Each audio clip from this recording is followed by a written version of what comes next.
जय सिया राम। मैं आचार्य राजेश श्री राम जन्मभूमि अयोध्या से प्रिय दर्शकों प्रस्तुत हूँ आप सबके समक्ष वर्ष 2025 का राशिफल लेकर के। 2025 में हमारे साथ क्या होगा, कैसे होगा, इस सब को विस्तार से जानेंगे। थंबनेल में आपने पढ़ा होगा, वो होगा जो आपने कभी सोचा न था। सच में अब वही होने जा रहा है जो आपने कभी सोचा न था। तो ये क्या क्यों नकारात्मक नहीं साहब, अधिकांश मात्रा में सकारात्मक होने जा रहा है और इतना सकारात्मक होगा जो आपने कभी सोचा ना था। लेकिन कुछ नकारात्मक घटनाएं भी प्रतीक्षा में रहेंगी जिसकी आपने कल्पना नहीं की होगी। कैसे, कहां से सावधानी बरतनी होगी, क्या उपाय करने होंगे, सबको विस्तार से समझते हैं। 2025 इनको अगर न्यूमरोलॉजी के आधार पर देखें तो 2, 2, 5 को जोड़ेंगे तो 9 अंक आएगा। 9 अंक के प्रतिनिधि देवता मंगल हैं और वृश्चिक राशि के जातकों के भी जो राशि के स्वामी वो मंगल है। मंगल कौन? मंगल युद्ध है, उन्माद है, क्रोध है, अहंकार है, लड़ाई झगड़ा, वाद विवाद, रक्तपात, प्राकृतिक आपदा का कारक है मंगल। तो वहीं अगर 2025 के अंतिम 2 अंकों को जोड़ेंगे 2 और 5 को तो 7 आएगा और 7 के प्रतिनिधि ग्रह होते हैं केतु। और केतु को शास्त्रों में कहा गया केतु कुजो भवेत, कुज अर्थात मंगल, और केतु भी मंगल की तरह रिजल्ट देने लगता है। और केतु स्पिरिचुअल भी है, धर्म भी है। तो धर्म मंगल के साथ जुड़ेगा तो मंगल उसमें आक्रामकता का प्रवेश करेगा। बहुत सूक्ष्मता से समझिएगा, बहुत आसान तरीके से समझाऊंगा कि मंगल में जब केतु प्रवेश करेगा अर्थात धर्म प्रवेश करेगा तो मंगल के कारण धर्म में नकारात्मकता, आक्रामकता प्रवेश कर जाएगी, जिसके कारण से जो पागलपन के कारण जो धर्म बने हैं, जो संप्रदाय बने हैं, उनकी पागलपन की सीमा बढ़ जाएगी, पागलपन की हरकतें बढ़ जाएगी, जिसके कारण से पूरा विश्व युद्धोन्माद की चपेट में आ जाएगा और आपका देश भी इससे अछूता नहीं रहेगा। अतः जो उपाय वीडियो के अंत में बताया जाए वो करना अनिवार्य है ताकि हम सब की रक्षा हो सके। अब ग्रहों के आधार पर देखते हैं तो प्रारंभ में बता दूं वीडियो आपके चंद्र राशि पर आधारित है। प्रायः बताता रहता हूं कि चंद्रमा लग्न कुंडली में जिस राशि पर बैठा वही आपकी राशि हुई। तो यदि आपके 8 नंबर पे चंद्रमा बैठा हुआ लग्न कुंडली में तो आपकी वृश्चिक राशि हुई। अगर आपको अपनी चंद्र राशि नहीं पता है तो अपने प्रचलित नाम के आधार पर इस वीडियो को देखकर लाभ उठा सकते हैं। वृश्चिक राशि के जातकों, आपके लिए 29 मार्च 2025 को एक अभूतपूर्व घटना घटने जा रही है और वो घटने जा रही है कि शनिदेव आपके चतुर्थ स्थान पर लगातार गोचर कर रहे हैं 2.5 वर्ष से, और अब इस स्थान को छोड़ करके आपके 5वें स्थान पर गोचर करने जा रहे हैं। फलतः आप ढैया से मुक्त हो जाएंगे। तो 29 मार्च को वृश्चिक के राशि के जातक जो ढैया से, शनि की ढैया से पीड़ित थे, उससे मुक्ति मिल जाएगी। लेकिन क्या शनि से आपको राहत मिल जाएगी? नहीं राहत मिलेगी। कारण कि राशि से 5वें शनि का गोचर कंटक शनि कहलाता है, पनौती शनि कहलाता है। मानसिक समस्याएं कम होगी, व्यर्थ की भाग दौड़ कम होगी, अनावश्यक चिंताएं जो घेरे हुई थी कार्य क्षेत्र के, करियर के, वर्क स्थल, वर्क प्लेस के, वहां से तो राहत दिला देंगे। लेकिन कुछ उलझने आपको बनी रहेंगी, जैसे संतान से संबंधित उलझने, ये परेशान करने वाली होंगी। इनकम को जिस स्तर पर ले जाना चाहते हैं उस स्तर पर नहीं पहुंच पाएंगी। बनते बनते काम थोड़े बिगड़ सकते हैं, लेकिन घबराइए नहीं। वीडियो के अंत में कुछ अद्भुत उपाय की चर्चा करेंगे जिससे आपको कंटक शनि का दुष्प्रभाव नहीं प्राप्त होगा। तो शनिदेव 29 मार्च तक यहाँ बैठे हैं। यद्यपि वृश्चिक राशि के जातकों को शनि की ढैया का बहुत मिनिमम प्रभाव देखने को मिला है। शनि की पीड़ा बहुत मिनिमम मिली है, लेकिन जितनी भी मिली है पर्याप्त मिली है। परेशान तो कर ही दी। चूंकि शनि आपके लिए चतुर्थ स्थान पर सस राजयोग बनाकर गोचर कर रहे थे, तो कैरियर में बहुत सारी उन्नतियां भी दी हैं, बहुत सारे विवाद, बहुत सारे मामलों का निपटारा भी इन्होंने करवाया है शनि की 7वीं दृष्टि ने कार्य क्षेत्र की, क्योंकि ये उच्च की अपनी ही राशि से, अपनी मूल त्रिकोण राशि से देख रहे थे। तो बहुत सारी झंझटों से मुक्ति भी तो आपको दिलाए हैं, बहुत सारे लाभ भी कराए हैं। ढैया में लाभ वृश्चिक राशि वालों को मिल जाता है। अन्य राशि वाले तो पीड़ित हो जाते हैं, लेकिन वृश्चिक राशि के जातकों को विशेष लाभ ढैया साढ़े साथी का प्राप्त होता है। साढ़े साथी का तो कम, लेकिन ढैया का विशेष लाभ मिल जाता है, खासकर जब चतुर्थ के कारण ढैया चल रही हो, आपके राशि से चतुर्थ हो तो क्योंकि तब राजयोग कारक हो जाते हैं शनिदेव। अब 29 मार्च को शनिदेव जब पंचम आ जाएंगे तो उनकी दृष्टि तीसरी आपके गृहस्थ जीवन पर पड़ेगी, सप्तम स्थान पर पड़ेगी, जिसके कारण से गृहस्थ जीवन का वातावरण कुछ विषाक्त हो सकता है।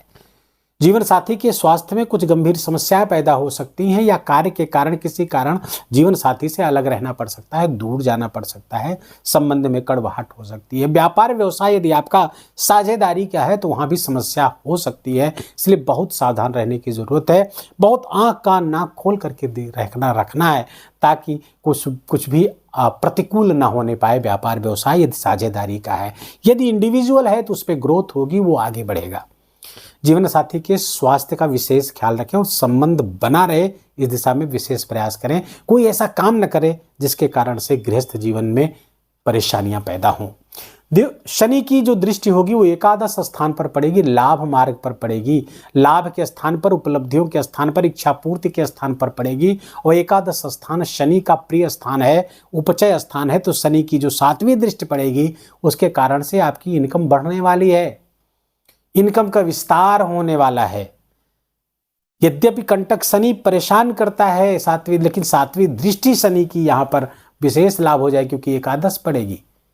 अगर यही 7वीं दृष्टि अन्य भावों पर पड़ती तो नुकसान करता, लेकिन जब पंचम बैठ करके 7वीं दृष्टि से देखते हैं एकादश भाव को, चूंकि उनका प्रिय स्थान है तो एकादश स्थान को फ्लरिश कर देते हैं, पुष्पित पल्लवित कर देते हैं, और फलतः आपकी इच्छाएं पूरी होने लगती हैं, आपकी इनकम बढ़ने लगती है, आपका प्रमोशन हो सकता है, संतान की प्राप्ति के भी योग बन रहे हैं। यहां पर बैठ करके संतान प्राप्ति का योग भी वृश्चिक राशि के जातकों को मिल रहा है। अब शनिदेव की जो 10वीं दृष्टि है आपके धन स्थान पर पड़ेगी, और धन स्थान विशेष रूप से 2025 में वृश्चिक राशि के जातकों के लिए एक्टिवेट हो रहा है। धन स्थान विशेष रूप से एक्टिवेट हो रहा है, इस बात को नोट कर लीजिए। आपका द्वितीय भाव अर्थात धन भाव विशेष रूप से एक्टिवेट होगा 2025 में, और 2025 से नहीं 2026 का आधा अर्थात जून 26 तक आपका धन भाव विशेष रूप से एक्टिवेट हो रहा है। क्यों? क्योंकि शनि की 10वीं दृष्टि और देवगुरु बृहस्पति की 7वीं दृष्टि यहां पर पड़ रही है। फलतः धन की मात्रा में विशेष वृद्धि होने जा रही है। प्रॉपर्टी, पैतृक प्रॉपर्टी मिलने के योग हैं, प्रॉपर्टी में वृद्धि होगी, कम्युनिकेशन से विशेष लाभ होने जा रहा है, परिवार में मांगलिक कार्यक्रम हो सकते हैं, और बैंक बैलेंस आपका बढ़ता हुआ दिख रहा है। निवेश में कुछ विशेष प्रयास आप करने वाले हैं जिसका बड़ा लाभ आपको मिलने वाला है। पहले से किए गए निवेश का विशेष लाभ 2025 में आपको प्राप्त होने जा रहा है, चाहे वो प्रॉपर्टी से संबंधित हो या अन्य जगहों पे आपने कोई LIC, SIP कहीं कुछ भी आपने पैसे लगा रखे थे तो उसका विशेष लाभ भारी मात्रा में आपको प्राप्त होने वाला है। शनि की ये रही 3 दृष्टियां। 29 मार्च से इन क्षेत्रों से आपको ये लाभ आपको प्राप्त होगा। देवगुरु बृहस्पति 14-15 मई की रात्रि में, जो पिछले 1 मई 2024 से लेकर के आपके सप्तम स्थान पर गोचर कर रहे हैं, केंद्र में गोचर कर रहे हैं, और देवगुरु बृहस्पति आपके पंचम और धन के स्वामी होकर के केंद्र में गोचर कर रहे हैं, और ये 14 मई तक रहेंगे। 14 मई की रात्रि में ये स्थान परिवर्तित करके अष्टम स्थान पर आ जाएंगे। अष्टम स्थान पर जब देवगुरु बृहस्पति पहुंचेंगे तो अतिचारी हैं। देवगुरु बृहस्पति की विशेषता इस वर्ष ये रहेगी, जहां वो 1 वर्ष से अधिक समय लेते हैं एक स्थान परिवर्तन करने का, तो वहीं इस वर्ष 3 बार जल्दी स्थान परिवर्तित अर्थात राशि परिवर्तन कर देंगे, क्योंकि शनिदेव और देवगुरु बृहस्पति अतिचारी हैं, अर्थात फास्ट मूवमेंट उनका चल रहा है इस समय। तो 18 अक्टूबर को देवगुरु बृहस्पति अष्टम स्थान से आगे बढ़ जाएंगे, कर्क राशि पर 50 दिन के गोचर करेंगे, तो उस पर बाद में आते हैं। पहले अष्टम का लाभ जान ले तो संतान संबंधी कुछ चिंता आपको आ सकती है। देवगुरु वृश्चिक राशि के जातक जो रिसर्च से जुड़े हुए हैं, गंभीर अध्ययन से जुड़े हुए हैं, उनको लाभ होगा। अकल्ट साइंस से जुड़े हुए हैं, या फिर जो कोई गुप्त विद्या, गुप्त संधान, जमीन के नीचे की खुदाई, भूगर्भ विज्ञान से जुड़े हुए लोगों को विशेष लाभ होने जा रहा है। काफ़ी विशेष लाभ। आप इंटेलिजेंस से जुड़े हुए वहाँ से विशेष लाभ, चाहे प्राइवेट या गवर्नमेंट कहीं से भी जुड़े हुए हैं, विशेष लाभ देगा। लेकिन संतान संबंधी चिंता बढ़ जाएगी, संतान के स्वास्थ्य में समस्या आ सकती है आपके, तो संतान का विशेष ख्याल रखें। थोड़ी बड़ी समस्या भी हो तो उसको इग्नोर न करें, तुरंत चिकित्सकों से सलाह लें। ये विशेष और कुछ उपाय बताएंगे जिसको आपको करना ही होगा, जिसके कारण से संतान आदि को कोई समस्या ना हो। देवगुरु बृहस्पति जब आपके अष्टम आएंगे तो आकस्मिक लाभ की योग बना करके बैठेंगे। निवेश में पुराना निवेश किया हुआ उससे विशेष लाभ, वो SIP, शेयर मार्केट, LIC कहीं कुछ भी लगाया हुआ है, अपने विशेष लाभ वहां पे देंगे, क्योंकि यहां से अपने घर को देखेंगे, धन स्थान को देखेंगे, आकस्मिकता के स्थान से देखेंगे, विशेष लाभ कराते हुए दिख रहे हैं। और मिथुन राशि पर बैठेंगे, कम्युनिकेशन के स्थान पर, वाणिज्य के स्थान पर बैठेंगे, तो वहां से भी विशेष, बैंकिंग सेक्टर आज से भी विशेष लाभ आपको दिलाते हुए दिख रहे हैं। देवगुरु बृहस्पति की 5वीं दृष्टि आपके द्वादश स्थान पर पड़ेगी। द्वादश स्थान अष्टम से बैठकर द्वादश को देखेंगे, तो जो लोग वृश्चिक राशि के जातक फॉरेन में हैं तो उनको थोड़ा सा सावधान रहने की आवश्यकता होगी, अन्यथा कुछ आकस्मिक घटनाओं से आपका बड़ा नुकसान हो सकता है।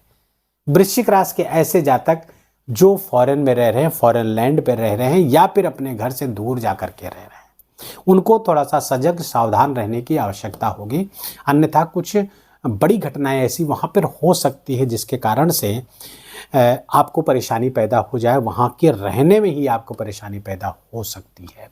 बाकी देवगुरु बृहस्पति की 7वीं दृष्टि के बारे में चर्चा मैं कर चुका हूँ। शनि और गुरु की दोनों की दृष्टि यहाँ पड़ेगी तो ये बहुत अच्छा धन वृद्धि के लिए है। शनि गुरु की जो 9वीं दृष्टि है आपके चतुर्थ स्थान पर पड़ेगी, सुख स्थान पर पड़ेगी, और यहाँ पर देवगुरु बृहस्पति की दृष्टि पवित्रता का संचार करेगी, विस्तार करेगी, मान सम्मान आपका बढ़ने वाला है। घर में आपके घर, वाहन, आपको भूमि आदि का सुख भी यहाँ पर अचानक से प्राप्त होगा। जहाँ से सोचा ना था वहाँ से भी लाभ की स्थिति यहाँ पर बना करके बैठेंगे देवगुरु बृहस्पति, विशेष लाभ की स्थिति बनाए हुए हैं। तो चतुर्थ स्थान भी यहाँ पर फ्लरिश दिख रहा है, लेकिन यहाँ पर राहु भी बैठेगा। जहाँ पर गुरु की 9वीं दृष्टि पड़ेगी वहाँ पर राहु भी बैठेंगे। राहु और गुरु एक दूसरे से परस्पर दृष्टिगत संबंध बनाएंगे, जिसके कारण से समाज में कोई धोखा, कोई छल होने की संभावना है। दोस्त, आपके मित्र आपको छल सकते हैं, आपको धोखा दे सकते हैं, आपकी अपेक्षाओं पे खरे नहीं हो सकता है, ना उतरे, या फिर आपको जो वचन दिया है, जो बात की है, उससे वो मुकर जाएं। इसका भी पूरा का पूरा योग बना हुआ है, बहुत सावधान रहने की आवश्यकता है।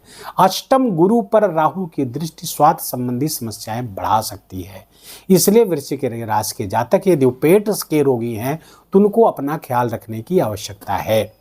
पेट से संबंधित रोग आपके भारी हो सकते हैं, परेशान कर सकते हैं, इस बात का विशेष ध्यान रखने की आपको आवश्यकता है। अपने स्वास्थ्य का, खासकर पेट का और पेट के नीचे के अंगों का विशेष ख्याल रखने की आवश्यकता है वृश्चिक राशि के जातकों को। अब आते हैं हम राहु और केतु पर। राहु और केतु 18, अभी देवगुरु बृहस्पति का प्रेडिक्शन नहीं खत्म हुआ है। अब आते हैं देवगुरु बृहस्पति जब अतिचारी गति करेंगे, तो अतिचारी गति कर ही रहे हैं, तो 18 अक्टूबर को राशि परिवर्तित करके यहाँ से कर्क राशि पर चले जाएंगे। 50 दिन के लिए भाग्य स्थान पर उच्च के होकर विराजेंगे। फलतः भाग्य से बहुत सारे बड़े बड़े काम आपके बनते हुए नजर आ रहे हैं, भाग्य से काम बनते हुए नजर आएंगे। कुछ बड़ी उपलब्धि यहाँ पर कराते हुए दिख रहे हैं। कुछ ऐसे इनिशिएटिव्स लेंगे, कुछ ऐसे ड्राइव्स होंगे, कुछ ऐसे पराक्रम पुरुषार्थ इन 50 दिनों में करने वाले हैं, जिसके परिणाम बहुत बड़े होने वाले हैं।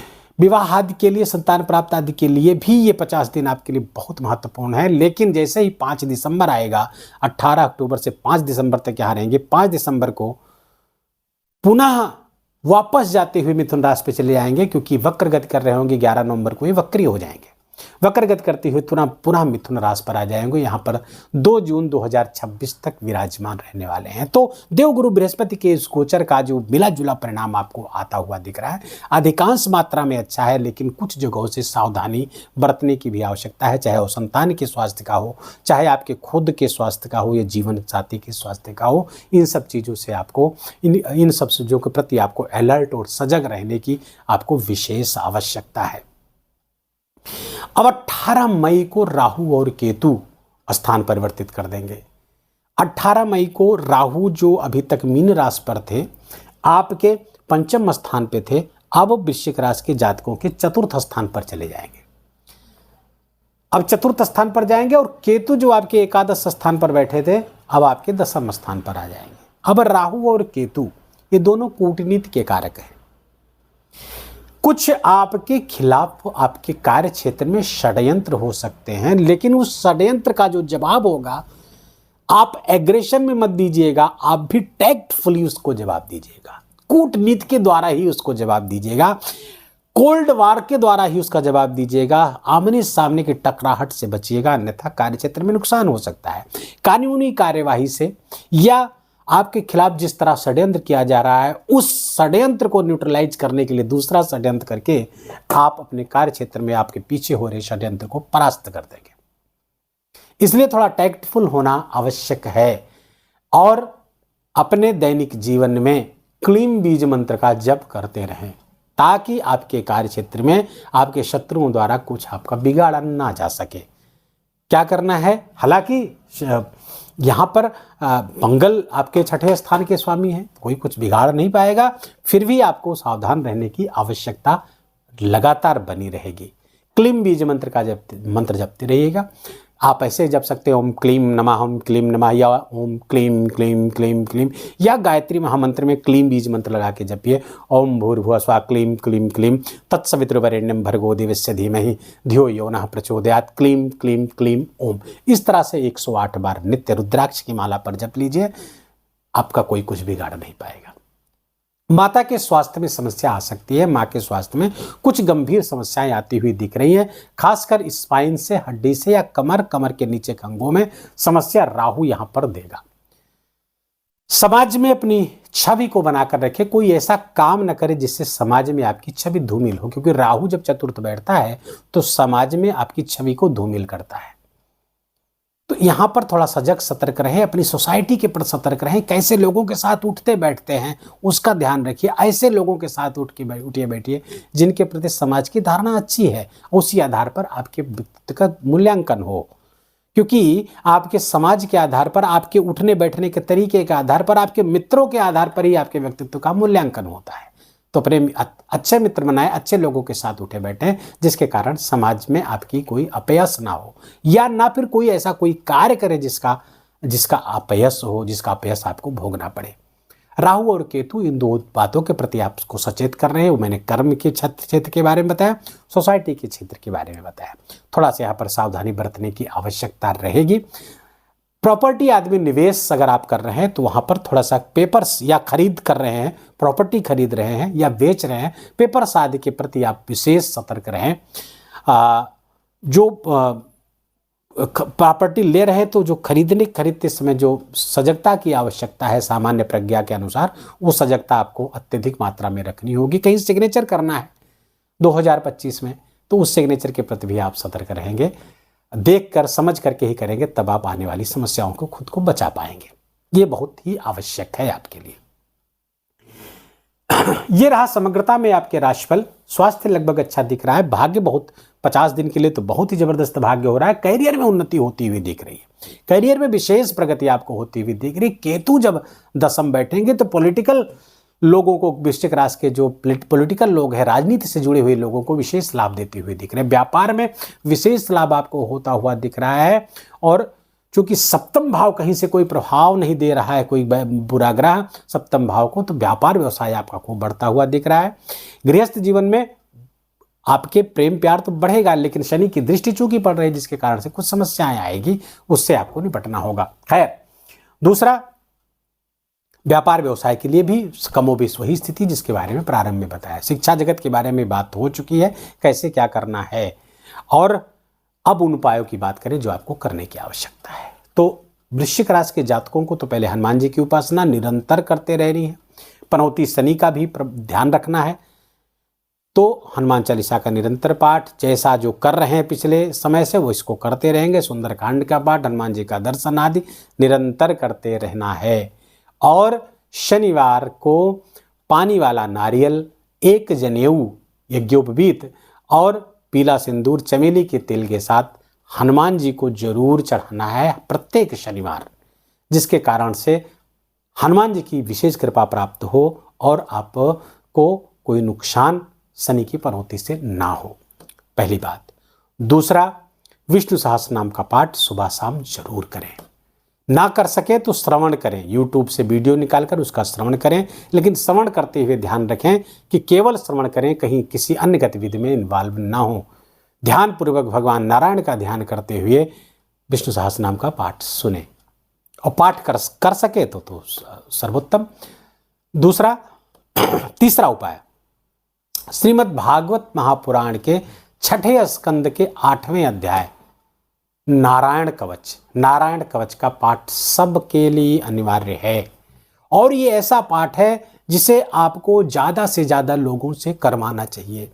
अपने स्वयं करें, अपने जीवन साथी से, अपने बच्चों से, अपने परिवार के सदस्यों से, मित्रों से, रिश्तेदारों से, सबको कहिए कि 2025 में ये पाठ सबके लिए अनिवार्य है ताकि सबकी रक्षा हो सके। ये कवच पहनना सबके लिए आवश्यक है। कवच वही होता है ना जो धारण किया जाता है और जिस पर सामने वाले का वार काम नहीं करता है। ये कवच भगवान नारायण का कवच है, भगवान नारायण के नामों का कवच है और जो इसमें बहुत आवश्यक है।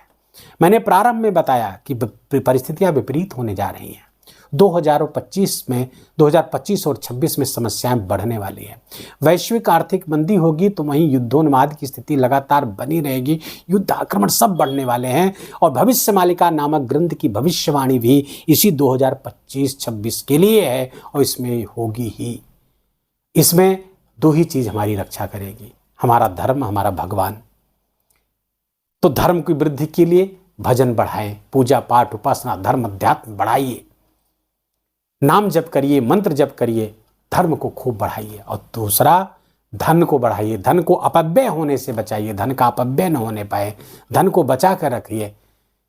यही दोनों आगे चल के आपको काम आने वाले हैं, इन पर फोकस करिए। बस यही निवेदन विशेष करना है। आशा है कि आप हमारी बात को समझ गए होंगे, हम क्या कहना चाह रहे हैं। ईश्वर की विशेष कृपा आपको प्राप्त हो। हनुमान जी महाराज निरंतर आप पर कृपा बरसाते रहे। इन्हीं मंगल कामनाओं के साथ इस वीडियो को यहाँ विराम देंगे। वीडियो अच्छा लगा हो, आपके काम का लगा हो, मेरा बोलना आपका सुनना दोनों अच्छा हुआ हो, दोनों सार्थक हुआ हो, तो इस वीडियो को लाइक करिएगा, अपनों के साथ इसको शेयर करने की कृपा करिएगा। साथ ही साथ कमेंट में जाकर भगवान का अत्यंत प्यारा नाम जय सिया राम या जिस भी नाम में आपकी श्रद्धा हो लिखना बिल्कुल मत भूलिएगा। मेरा विशेष निवेदन, विशेष आग्रह आपसे। चैनल को अभी तक सब्सक्राइब नहीं किया है तो इसको सब्सक्राइब कर लीजिए, बेल आइकन की घंटी दबा लीजिए और प्लीज़ अपना बहुत बहुत ख्याल रखिए, अपनों का ख्याल रखिए, माता पिता की खूब खूब सेवा करके उनका आशीर्वाद लीजिए। जय जय सिया राम।